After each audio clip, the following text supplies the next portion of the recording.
Hi folks, and welcome back to Global Acts of Unity's The Q&A Sessions, Episode 2. So once again, we are exploring some of the questions that I get asked at the Global Acts of Unity presentations, and also through emails and chats. You too can be part of this conversation by sending your question in to mike@globalactsofunity.com.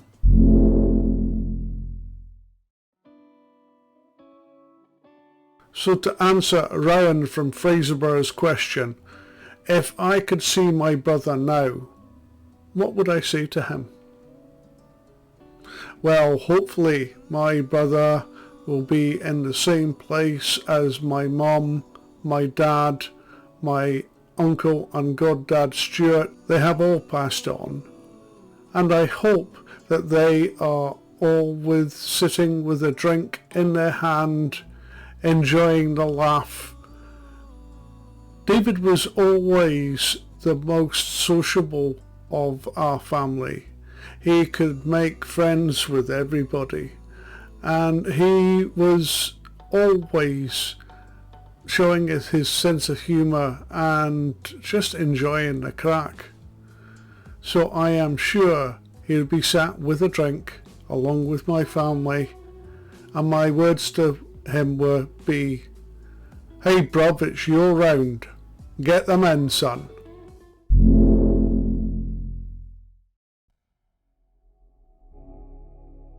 Fahim asks, what can I do to educate myself about how extremist groups operate?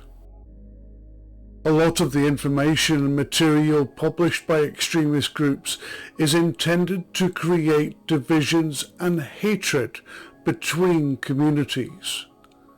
That is why it is important to think carefully about the source of your information before engaging with it. For example, the BBC provides balanced reporting and is a trusted news source worldwide, whereas some media sources may be written with a particular agenda, as they will have their target audience in mind. Reading stories and experiences of the people who have left extremist groups provides a unique understanding into the way these groups operate. From recruiting new members to the kind of activities they are engaged in. As well as this, they reflect on their own journey from joining to leaving an extremist group.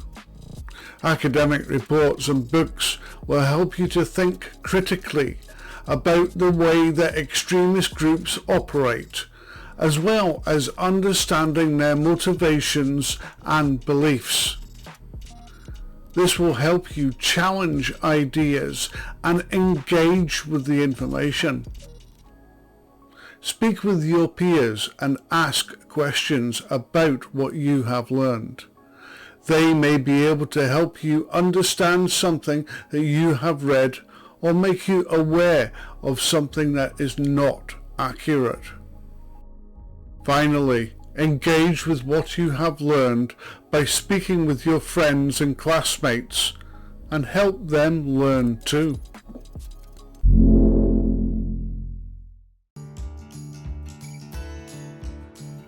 So what do my family think of Global Acts of Unity, and are they involved? That's from Lee in Southport. So to answer that question, I have with me my godmother and aunt Carol, who is going to answer you in her own words. So over to Carol. Hello, I'm Carol. As Mike's just said, I'm godmum and aunt. Mike's mum and dad, my husband Stuart and myself supported Mike's work right from the beginning, even though at first we were not sure we agreed with his thinking, as we really did hate David's murderers.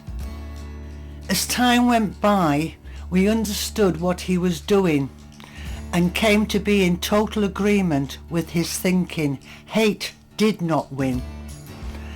Then my sister, Mike's mum, and Chris, Mike's dad, together with my husband, all passed away, and being the last of the oldies, Mike asked if I would like to be more involved with GAU by writing a column for the newsletter that they were starting.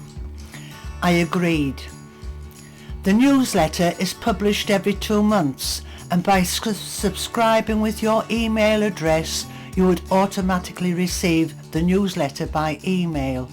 In the first edition, I introduced myself and my connection to Mike.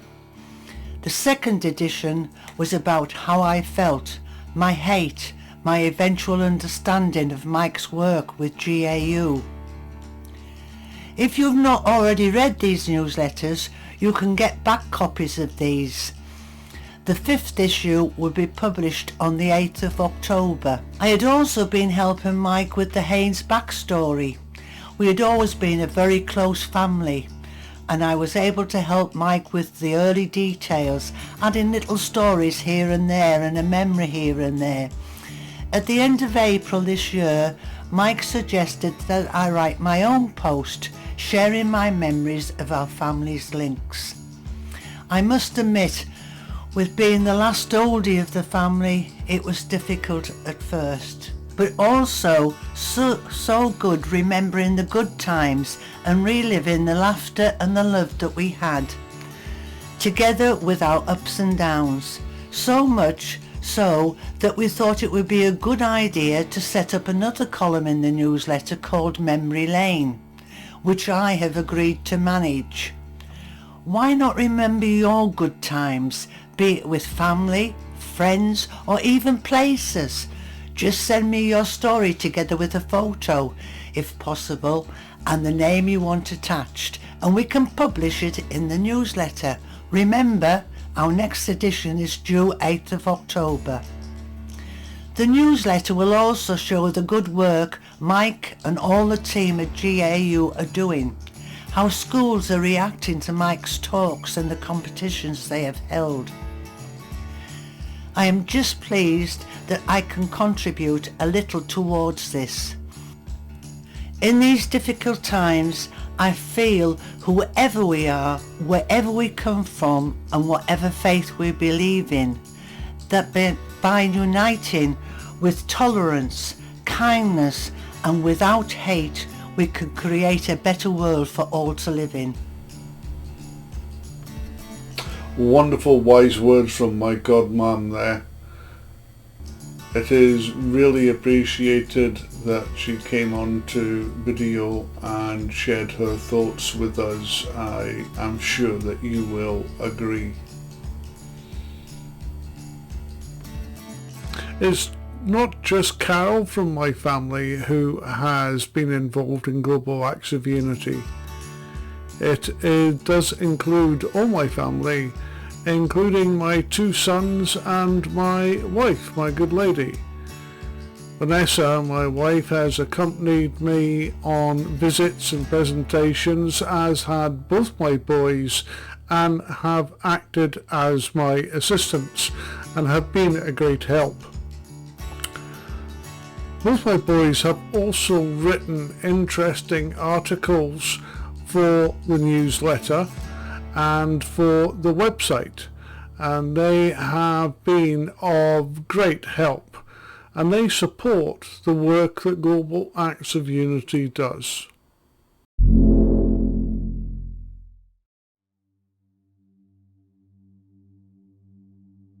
What do I do if I suspect a friend is being groomed? Well, Laura, that is a real tough question. And it is very difficult to know what to do in these circumstances. One of the worst things that you can do is confront them. You've got to remember these people that are doing the grooming, whether it is for sexual purposes, whether it's gang purposes, whether it's criminal purposes, whether it's extremist or terrorist purposes. These people who are doing the grooming are incredibly clever at what they do. So if you try confronting them, confronting your friend, all that's going to happen is you're going to drive them further into the arms of the people who are doing the grooming. Now, we have seen since lockdown a massive increase in the number of people who are being groomed for various purposes over the internet. The best thing, the very best thing that you can do is contact Act Early.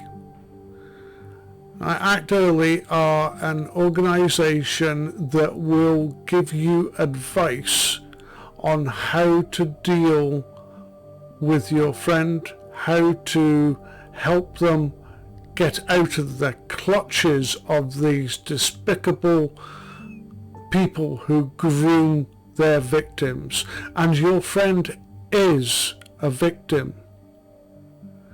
You know, you look at what has happened where people have been groomed and they have gone across to Syria and many other countries to fight and die. So, to be perfectly honest, we are not capable of helping your friend by getting involved in the grooming. What you need are experts. And Act Early is an organisation that really does help people. You know, they will give you advice. They will tell you where to go, how to go, what to do. But the most important thing is that you stay friends. No matter what your friend says to you. You know, one of the things that these groomers try to do is to isolate their victims, cut them off from their friends and family. These groomers also use grievance and the development of a grievance culture, and whether it is personal or collective, as a recruitment tool. And once they are cut off, all they hear is the voice of the groomers in their ears. But if you stay friends with your pal, don't let them cut you off. They have got at least one person to talk to. And it might take a long while. It might take ages. It might possibly never happen. But at least you can say that you have tried. It is so important that we catch these groomers. And that's one of the things that Act Early will be doing. Act Early will look at how to capture and prosecute the people who are doing the grooming. So please, I ask you, I beg you, to get in touch with Act Early. You are not going to have policemen with guns kicking down the door. You know, you're going to get some help, and I promise you that is the case. So act early and help your friend, your loved one.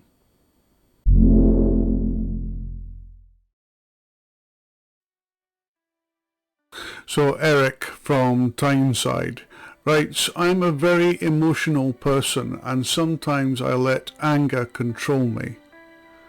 How do you control your anger?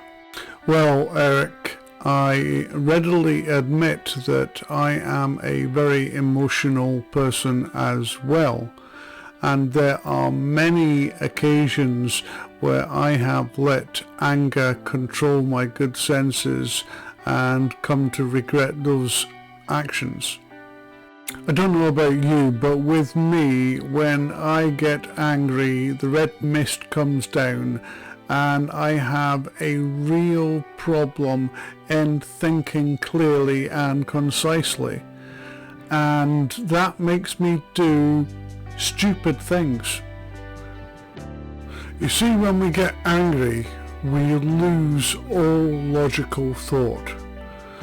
Our brains are scrambled and we react even more on emotions. And that can really damage a conversation, a relationship, all sorts of different things.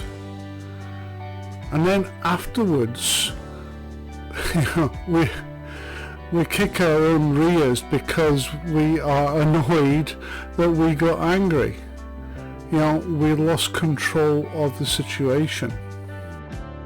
I feel anger as much as anybody else does, and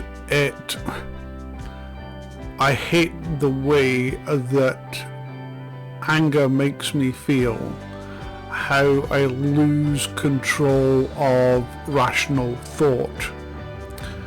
And certainly my anger has done me damage in the past, damaged relationships and things like that. One of the things that I have come to see that is, if you can control your emotions, control anger when you feel it, then it helps you to have clear thought. You can think yourself out of any situation. So what I try to do when I feel anger is just, I say to whoever I'm angry at, excuse me, and I count to 5 slowly in my head. I breathe deeply.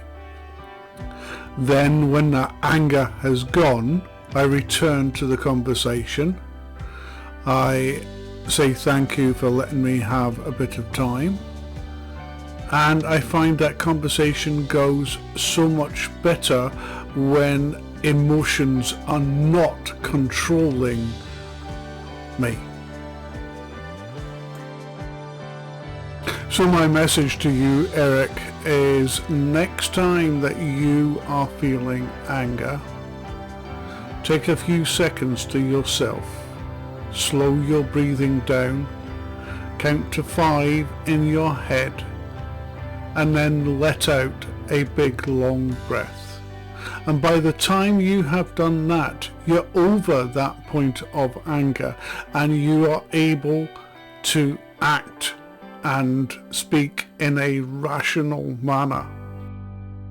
I hope this works for you the same way it has worked for me.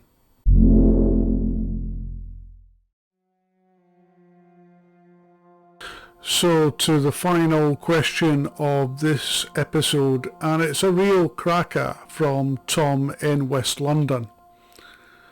Am I just capitalising on my brother's murder to create a career? So when I go on tour, which can be up to 6 weeks, I am away from home, away from my wife and family. I'm in strange hotel rooms and I am giving 2 presentations each day. Now that might not sound much, but it is all the work I have done in the past, the very, very hardest and the most tiring. Secondly, if you look at the money side of things, In the past 7 years that Global Acts of Unity has been running, I have invested a large amount of my personal savings to further the work of Global Acts of Unity. My income, I declare my income for tax reasons as everybody else does. And for the past 5 years, my tax has not, for each year, my tax has not exceeded 3 figures. So I am not doing this for personal gain. Yes, in 2018 I was awarded the OBE by the Queen in a ceremony at Buckingham Palace. It was a fantastic event and something that I am extraordinarily proud of. However, what does that actually mean? It means that on the Queen's birthday I can wear my medal and that's it. I can put OBE behind my name. There is no income derived from receiving an OBE. But there is rewards. See, when I go to a presentation, I meet the students, and the students are just incredible. The way that they come up and shake my hand and even give me a hug afterwards is just truly wonderful.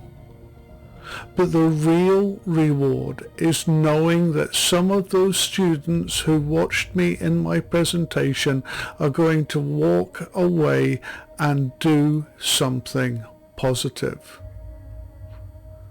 And that, ladies and gentlemen, is my reward. It's better than all the gold in the world. So what about the costs, I hear you say? Well, the costs are many. Every day I do a presentation, I get to relive my brother's murder. The horror of my brother's murder, the emotions that my family, myself went through. And it takes a mental cost. I have a good support system that help me stay on an even keel. But even then, sometimes I need more. And I see a psychologist who helps me. And what about other costs?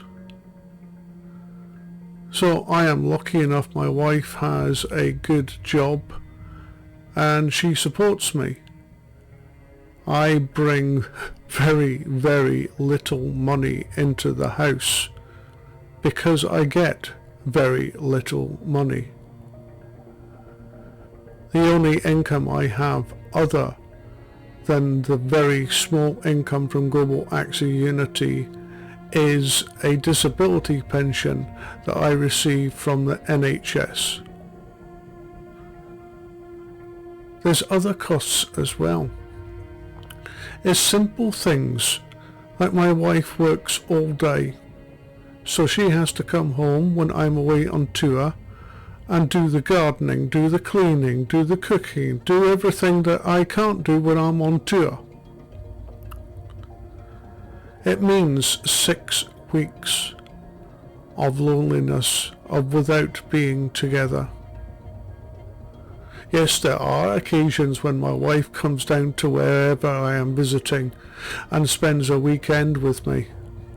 Arrives on the Friday and goes home on the Sunday, so we have one night in 6 weeks. The work is tiring. And of course the financial drain. And that's why at the end of this video and on the end of the episode 1 there was an appeal for the Global Acts of Unity GoFundMe page. because I can't go on much longer supporting Global Acts of Unity's work without some help. About half of all the work that Global Acts of Unity does is unfunded, and that means it comes from my pocket. So do questions like this make me angry? Well, to be honest, no. There's no questions that make me angry, because a question means that people are seeking knowledge. What does annoy me is that there are people out there who do believe that I'm making a living off my brother's death. And that upsets me. Saying that, I am sure my family, my brother, the people who support Global Acts of Unity, my team, my friends, the countless people who have been to see a Global Acts of Unity presentation understand the truth. And I hope you do as well. I hope you will find it in your hearts to help Global Acts of Unity's work by chipping in even £1 into the GoFundMe page. The links are at the information underneath this video. It'll be deeply appreciated. So, this is the end of episode 2. I hope you enjoyed it. I am looking forward to do episode 3. If you have a question that you would like answered, send it in to me at my email address, mike@Global Acts of Unity, and I will answer it in further episodes. So until then, stay well, keep safe, bye.